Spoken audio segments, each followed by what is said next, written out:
Good morning, everyone. My topic is all about highway geometric design. So, first is horizontal alignments. So, ibig sabihin is a roadway is defined in terms of straight line, tangent, and horizontal curves. And it is an important feature in road design which enhances smooth driving, comfort, and safety for motorists. This picture is one of the example of horizontal alignment. Next is circular curve. Circular curve for a large radius, as in railroad practice, distances along the arc are considered to be the same as along the chord. For highways, usually the distances are considered to be along the arcs, and the corresponding chord lengths are computed for measurement in the field. Ibig sabihin, ang circular curve daw is nag-connect siya to intersecting tangent straight section of highway or railroad. And important nito is nag-provide siya a natural, easy to follow path for drivers.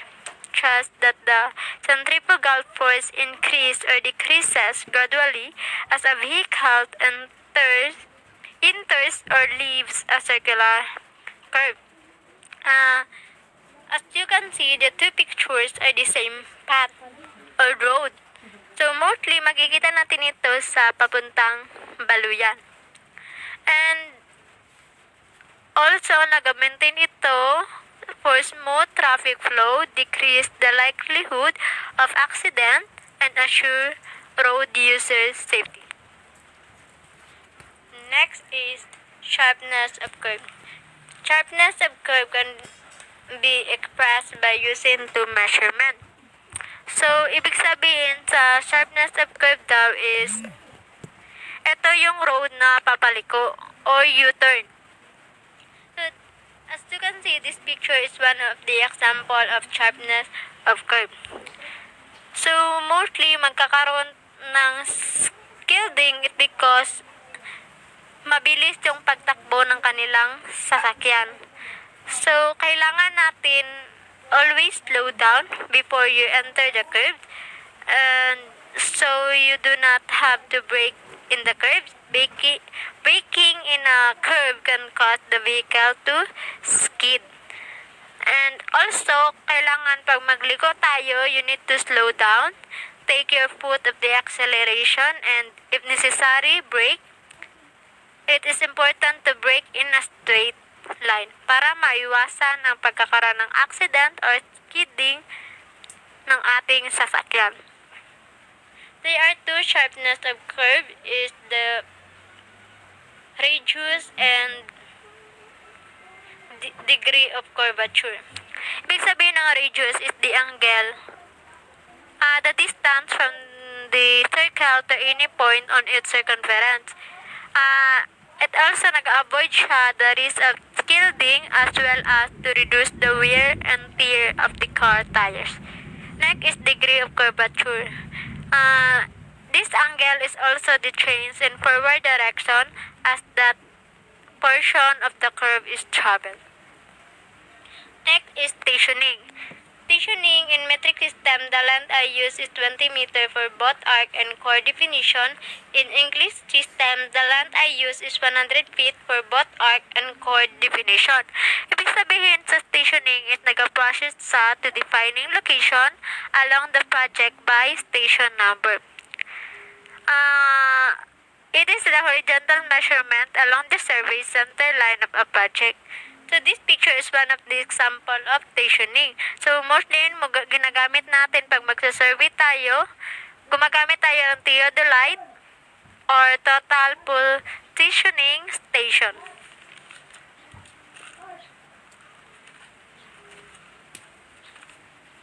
Next is simple curve. Simple curve is defined as a circular arc between two tangents.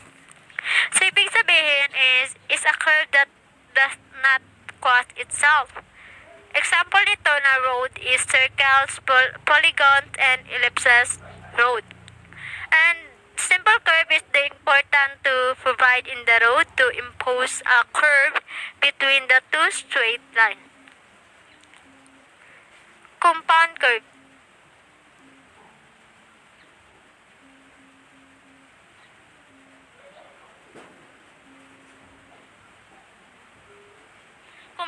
curve is defined as a two-arc simple curve having its centers on the same side of the common tangent.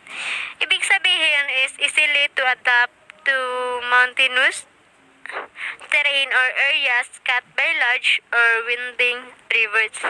Simple curve and compound curve is the same road. So, ito yung mostly ginagamit natin katulad na lang sa highway. There are two way, the entering and the leaving way. So, iwasan natin yung pag kuha ng daan. Kaya nagkakaroon tayo ng accident is because hindi tayo sumusunod sa patakaran ng way. So, kailangan iwasan natin ang pagkuha ng daan because meron yung boundary yung road natin. So, kailangan natin mag-follow sa mga rules sa daan. Next is curve widening. The steering geometries of heavy commercial vehicles are based on the Ackermann principle whereby a vehicle turns about a point approximately in line with its rear axle so that when a long vehicle is turning, the rear wheels follow a path of shorter radius than that traced by the front wheels. Ibig sabihin is, ang curve widening daw nag-ensure sa mga vehicles entering and leaving fit the design roads smoothly and safety. And it is important sa curve widening is kailangan nating sa mga vehicles is do not follow the same path as that of the front wheel. Ibig sabihin is sa road natin is di ba may path yung mga trucks, so bawal tayo magdaan doon it because ang way na ito is para lang sa mga truck para iwasan na din natin magkaroon ng accident.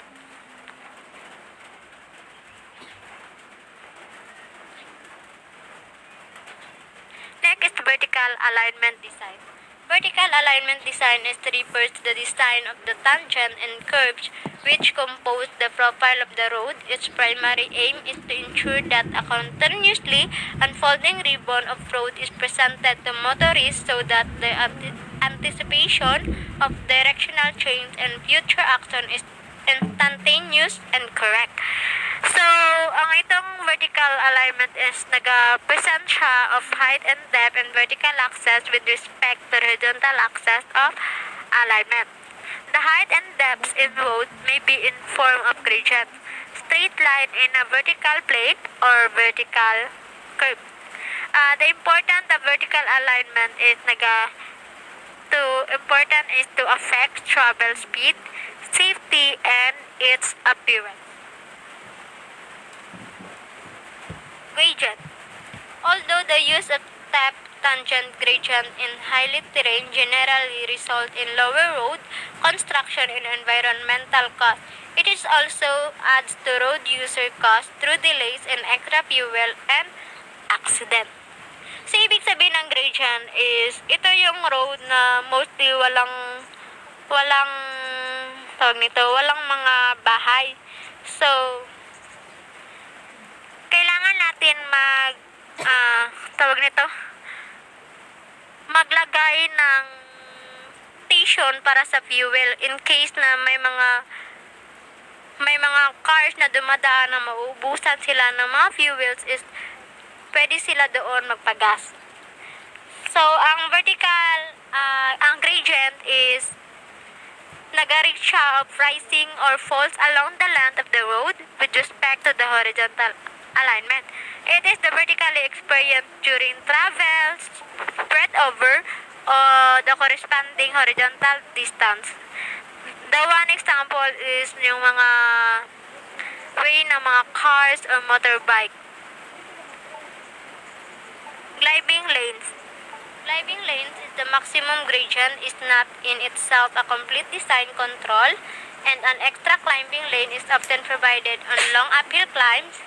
The addition of a climbing lane is normally considered when the combination of hill severity and traffic volumes and composition is such that the operational benefit achieved are greater than the additional cost of providing the extra lane. Ibig sabihin is nag-additional siya sa roadway lane that allows heavy or underpowered vehicles to ascend a step grade without blowing other traffic. Itong climbing lane is nagkakaroon tayo ng overtaking lane.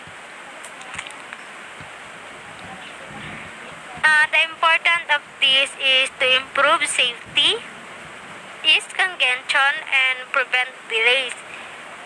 And it's also to govern the operating speed of the highway.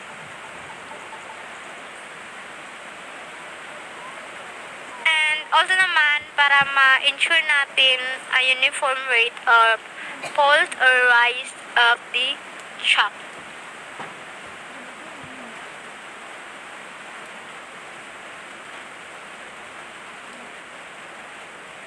Next, this is the traffic flow criteria for climbing lanes on single carriageway roads.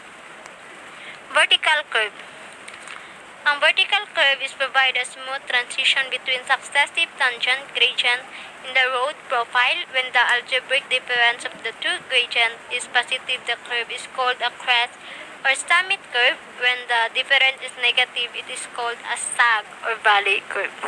So, ang vertical curve daw is nag-provide siya a smooth transition between two slope roadway, allowing a vehicle to negotiate the elevation rate change at a gradual rate rather than a sharp cut. This table is a simple symmetrical parabolic curve. A simple symmetrical parabolic curve show in exaggerated from the 6 different types of vertical curves. The algebraic sign given to the grades are important. The plus sign is used for ascending gradient measured from the point of curvature, and the minus sign for descending ones. Ibig sabihin the curve is made up of a single vertical parabolic curve. The example of this curve is bridge and etc.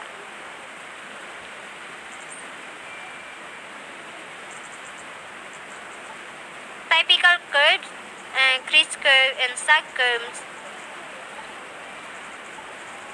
This picture is the table of this. Crest curve. The side distance requirement for safety are critical to the design of a crest curve. Thus, when calculating the minimum length of crest curve, there are two design conditions that have to be considered. Where the required side distance S is contained within the length of the vertical curve L, and where the required side distance. This is the figure of side distance over crest curve when S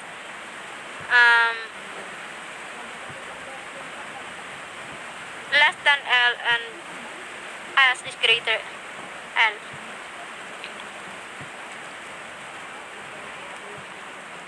So, ibig sabihin sa crest curve is nag-connect siya to inclined section of roadway forming a crest, and they are relatively easy to design. Next is sag curve. Ang sag curve naman is when a road passes beneath an overpass, the driver line of sight may be obstructed by the edge of the bridge. Then the minimum length of sag curve, which meets minimum stopping side distance requirement, is given by. So, ibig sabihin ng sag curve is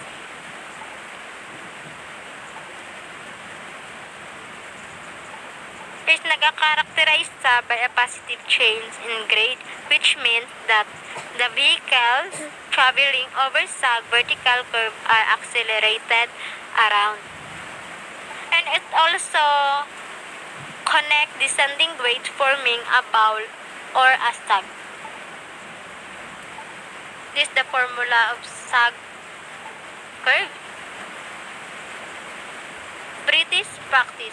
General practice in Britain in respect of determining the length of vertical curve L meter makes use of simplified L equals KA, where A algebraic difference in grades percent using the absolute value always positive and K is a rounded design speed related constant meter per percentage difference in grade obtained from table 19.2 from the appropriate design speed.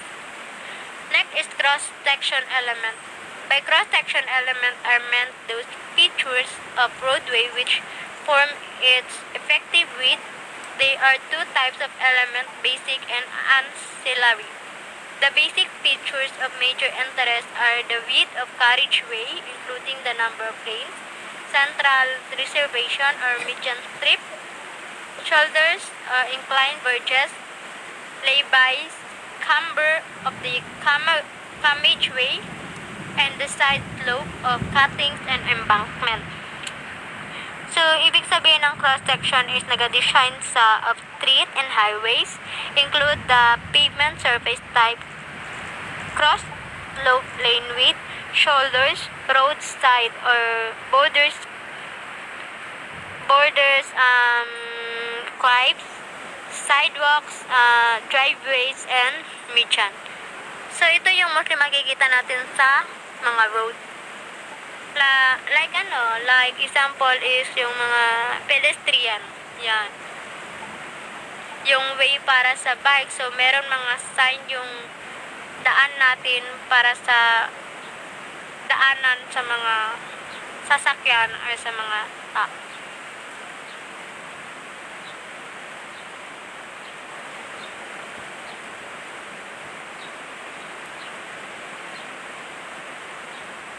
So, yun lang. So, thank you.